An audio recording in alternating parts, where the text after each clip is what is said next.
कभी सोचा है कि जब सब कुछ मुश्किल लग रहा हो तब भी खुशी कहां से मिल सकती है? आज हम जॉन कीट्स की एक बहुत ही मशहूर कविता में इसी गहरे सवाल का जवाब ढूंढने की कोशिश करेंगे। ये एक ऐसा संदेश है जो सदियों बाद भी आज भी हमारे लिए उतना ही मायने रखता है। तो चलिए शुरुआत करते हैं कविता की पहली और सबसे जानी पहचानी लाइन से।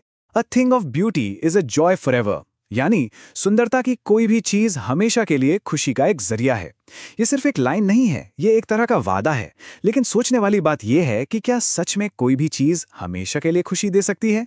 कीट्स का असल में इससे मतलब क्या था, आइए समझते हैं। कीट्स के लिए ये वादा इस बात पर टिका था कि सच्ची सुंदरता कभी फीकी नहीं पड़ती, बल्कि वक्त के साथ उसकी खूबसूरती और भी बढ़ जाती है और भी गहरी हो जाती है। ये एक ऐसी खुशी है जो कभी खत्म नहीं होती, बल्कि मुश्किल वक्त में लगातार हमें सुकून और उम्मीद देती रहती है। अच्छा, तो ये तो हुआ वादा, पर ये काम कैसे करता है? कीट्स कहते हैं कि सुंदरता हमारी आत्मा के लिए एक शांत पनाहगाह की तरह है, एक सुकून भरे ठिकाने की तरह। जब दुनिया की परेशानियां हमें थका देती हैं, तो यही खूबसूरती है जो हमें आराम देती है।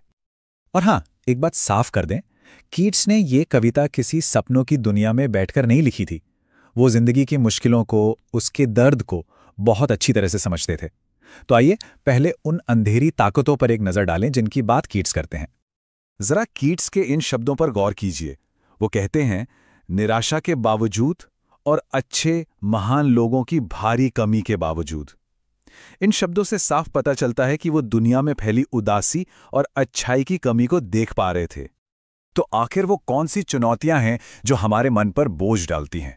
कीट्स के हिसाब से इनमें शामिल हैं निराशा और उदासी, दुनिया में दया और अच्छे लोगों की कमी, हमारे उदास दिन और हर तरफ फैली बुराई। और इन्हीं सब नेगेटिव चीजों के खिलाफ सुंदरता एक ढाल बनकर खड़ी होती है। तो फिर इसका तोड़ क्या है? सुंदरता हमें इस निराशा से बाहर कैसे निकालती है? ये उस अंधेरे का इलाज कैसे करती है? चलिए अब इसे करीब से देखते हैं। कीट्स 3 बहुत ही कमाल के उदाहरणों से हमें समझाते हैं कि सुंदरता हमारा बचाव कैसे करती है। पहला, वो हमारे लिए एक शांत कुंज यानी एक सुकून भरी जगह बनाती है। दूसरा, वो एक फूलों का बंधन बुनती है जो हमें इस धरती से, इस जिंदगी से जोड़े रखता है। और तीसरा, वो हमारी आत्मा पर पड़े अंधेरे के कफन को हटा देती है। तो एक तरह से देखें तो हर मुश्किल का जवाब सुंदरता के पास है। जब हम थकावा महसूस करते हैं तो सुंदरता मीठे सपनों वाली नींद बन जाती है। जब हम दुनिया से कटावा महसूस करते हैं तो वो हमें जीने की एक वजह देती है। और जब मन पर अंधेरा छा जाता है तो सुंदरता ही है जो हमारे मूड को पॉजिटिविटी से भर देती है।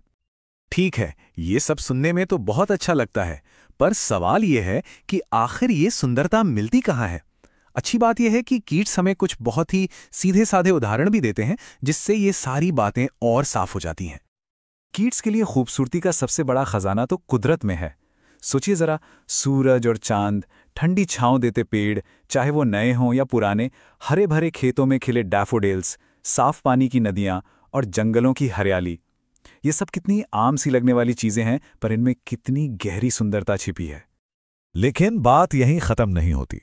कीट्स कहते हैं कि सुंदरता सिर्फ कुदरत में नहीं, बल्कि इंसानी कहानियों में भी है। हमारे बहादुर पुरखों की शानदार गाथाएं, उन महान लोगों की जिंदगियां जिन्होंने दुनिया के लिए कुछ बड़ा किया, ये सब कहानियां हमें हिम्मत देती हैं और हमारी अपनी हिम्मत का जरिया बनती हैं। और अब हम कविता के उस हिस्से पर आ गए हैं जो शायद सबसे शक्तिशाली है। यहां कीट्स सुंदरता के सबसे बड़े और सबसे गहरे राज से पर्दा उठाते हैं। कीट्स लिखते हैं, यह सुंदरता एक ऐसा अमृत है जो कभी न खत्म होने वाले फव्वारे की तरह सीधे स्वर्ग के किनारे से हम पर बरस रहा है। जरा इस तस्वीर को सोचकर देखिए। सुंदरता कोई मामूली चीज नहीं, बल्कि एक दिव्य तोहफा है, एक ब्लेसिंग है जो सीधा ऊपर से हमारे लिए भेजी जा रही है। तो ये कभी न खत्म होने वाला फव्वारा आखिर है क्या? ये असल में प्रेरणा, खुशी और शांति का एक ऐसा स्रोत है जो हमेशा बहता रहता है, दिव्य है। एक ऐसा फव्वारा जो स्वर्ग से लगातार हम इंसानों के लिए बह रहा है। मतलब ये कि सुंदरता एक रूहानी तोहफा है जो कभी खत्म नहीं हो सकता। तो अगर इस पूरी कविता का सार एक लाइन में कहना हो तो वो ये है, सुंदरता हमेशा रहती है और वो हमारी जिंदगी से हर तरह की नेगेटिविटी को दूर करने की ताकत रखती है। ये वो शक्ति है जो हमें उम्मीद देती है, जीने की वजह देती है, चाहे हालात कितने भी बुरे क्यों ना हों। और अब आखिर में एक सवाल के साथ इस बात को यहीं खत्म करते हैं अगर सुंदरता सच में एक कभी ना खत्म होने वाला फव्वारा है, तो हम सब इससे और ज्यादा कैसे पी सकते हैं? अपनी रोजमर्रा की जिंदगी में इस सुंदरता को और करीब से कैसे महसूस कर सकते हैं? ये एक ऐसा सवाल है जो हम सबको खुद से पूछना चाहिए।